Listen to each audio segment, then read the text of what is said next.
Breaking news చూస్తున్నాం. యాదాద్రి పర్యటనలో అధికారుల సమన్వయ లోపంపై సీఎం రేవంత్ సీరియస్ అయ్యారు. ఉన్నతాధికారుల వివరణ కోరారు. సీఎం రేవంత్ యాదగిరిగుట్ట పర్యటనలో హెలికాప్టర్ ల్యాండింగ్ నుంచి షెడ్యూల్ కార్యక్రమాల వరకు అన్ని చోట్ల గందరగోళం నెలకొంది. ఒక చోట దిగాల్సిన హెలికాప్టర్ మరో చోట ల్యాండ్ కావడంపై R&B ఏవియేషన్ అధికారుల నుంచి వివరణ కోరారు.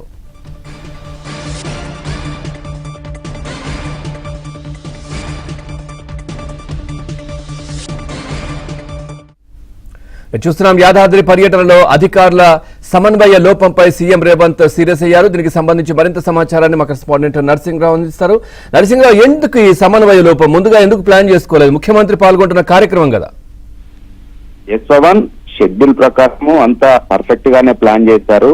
వాస్తవానికి నిన్న ఒకటి గోశాల నిర్మాణానికి శంకుస్థాపన చేయాల్సి ఉంది. అదేవిధంగా యాదగిరిగుట్టలో భక్తుల సౌకర్యార్థము 100 కోట్ల రూపాయలతో చేసేటువంటి అభివృద్ధి పనుల కోసము శంకుస్థాపనలు చేసేటువంటి కార్యక్రమం కోసం నిన్న ముఖ్యమంత్రి రేవంత్ రెడ్డి యాదగిరిగుట్టకు వెళ్లారు. సో అందుకు సంబంధించి ఎక్కడికి వెళ్ళాలి, ఏం చేయాలి, మొదట ఏ ప్రోగ్రాం చేయాలనేటువంటిది పర్ఫెక్ట్ గానే ప్లాన్ చేశారు. అయితే ల్యాండింగ్ కు సంబంధించి హెలికాప్టర్ అక్కడ 2 హెలిప్యాడ్లు ఉన్నాయి యాదగిరిగుట్టలో. ఒకటి యాదగిరిగుట్ట ప్రధాన దేవాలయం ఉన్నటువంటి ప్రధాన గుట్ట ఏదైతే ఉందో దానికి గుట్ట కింద ఒక హెలిప్యాడ్ ఉంది. అదేవిధంగా ఈ గుట్టకు పక్కన 2 కిలోమీటర్ల దూరంలో పెద్ద గుట్ట అని ఉంటుంది. దాన్ని టెంపుల్ సిటీగా అభివృద్ధి చేయాలని చెప్పి భావించారు. సో అక్కడ ఒక హెలిప్యాడ్ ఉంది. వాస్తవానికి అలాట్మెంట్ ప్రకారం అయితే సీఎం రేవంత్ రెడ్డి ఇక్కడ ప్రధాన గుట్ట ఏదైతే ఉందో ఆ గుట్ట కింద ఉన్నటువంటి హెలిప్యాడ్ లో ల్యాండ్ అయ్యే విధంగా అలాట్మెంట్ ఇచ్చారు. సో అక్కడ దిగాలి. సో అక్కడే హెలికాప్టర్ దిగుతుందని అలాట్మెంట్ ఇచ్చారు కాబట్టి ఇటు అధికారులు కావచ్చు, అదేవిధంగా ఇటు ప్రజాప్రతినిధులు, ఆ జిల్లాకు సంబంధించినటువంటి ప్రజాప్రతినిధులంతా కూడా ముఖ్యమంత్రికి స్వాగతం పలికేందుకు అక్కడే వెయిట్ చేస్తూ ఉన్నారు. కానీ ఇక్కడ దిగాల్సినటువంటి హెలికాప్టర్ మాత్రము, ల్యాండ్ కావాల్సినటువంటి హెలికాప్టర్ మాత్రము నిన్న ఆ 2 కిలోమీటర్ల దూరంలో ఆవల ఉన్నటువంటి హెలిప్యాడ్ లో అక్కడ ల్యాండ్ అయింది. సో దీంతో గందరగోళమైనటువంటి పరిస్థితి ఏర్పడింది. అధికారులు, ప్రజాప్రతినిధులంతా ఇక్కడ వెయిట్ చేస్తా ఉన్నారు.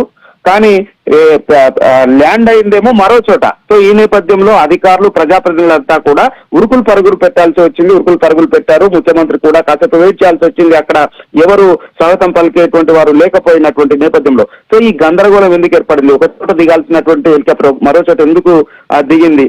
సో ఈ R&B అధికారుల సమన్వయ లోపం ఏ మేరకు ఉంది, అసలు ఎందుకు ఇలాంటి పరిస్థితి ఏర్పడింది అనేటువంటి దానిపైన సమగ్రమైనటువంటి వివరాలు అందించాలని చెప్పి ముఖ్యమంత్రి రేవంత్ రెడ్డి సీరియస్ అయ్యారు. ఉన్నతాధికారులకు వివరణ కోరారు. డీజీపీకి అదేవిధంగా CS వివరణ ఇవ్వాలని చెప్పి వివరణ కోరారు. సో ఇప్పటికే జిల్లా అధికారుల వివరణ కోరుతా ఉన్నారు. జిల్లా కలెక్టర్, అదేవిధంగా జిల్లా SP వివరణ కోరుతా ఉన్నారు. ఇటు ఏవియేషన్ అధికారుల నుంచి కూడా ఇటు R&B అధికారులకు ముందే ఈ ల్యాండింగ్ విషయంలో సమాచారం ఉంటే ఎందుకు సమన్వయం చేయడంలో విఫలమయ్యారు అనేటువంటి సమగ్రమైన వివరాలు ఇవ్వాలని చెప్పి కోరుతా ఉన్నారు. సో దీనిపైన ఉన్నతాధికారులు, కింది స్థాయి అధికారులకు ఆదేశాలు ఇచ్చినటువంటి నేపథ్యంలో ఇటు R&B అధికారులు, ఇటు జిల్లా SP, అదేవిధంగా జిల్లా కలెక్టర్ నుంచి అన్ని వివరాలు కోరుతా ఉన్నారు. ఎక్కడ మిస్టేక్ జరిగింది, ఎక్కడ సమన్వయ లోపం జరిగింది అనేటువంటి దాని విషయంలో. సో అక్కడ దిగిన తర్వాత అక్కడ నేరుగా ముఖ్యమంత్రి రేవంత్ రెడ్డి వెళ్లి ఆ వేద పాఠశాల ప్రారంభోత్సవం శంకుస్థాపన చేసి అక్కడి నుంచి దర్శనానికి వెళ్లారు. సో ఇక్కడ ఇటు వెల్కమ్ చెప్పాల్సినటువంటి వారు అధికారుల విషయంలో, ప్రజాప్రతినిధుల విషయంలో సరైనటువంటి కోఆర్డినేషన్ లేకపోవడం వల్ల హెలికాప్టర్ ఒక దగ్గర దిగాల్సింది ఒక చోట దిగడం వల్ల ఈ విధమైనటువంటి గందరగోళం ఏర్పడింది.